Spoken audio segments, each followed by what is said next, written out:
they decompose or mix with the soil particles. Then the carbon dioxide is removed back to the atmosphere, and other one material that is the fossil fuels, which is present under the ground. When we want to found them by the technical machines, then we can found them.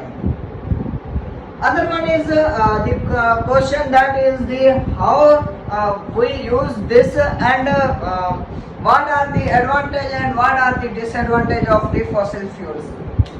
See that many advantage and also many disadvantage. In everything, with the advantage also disadvantage are present.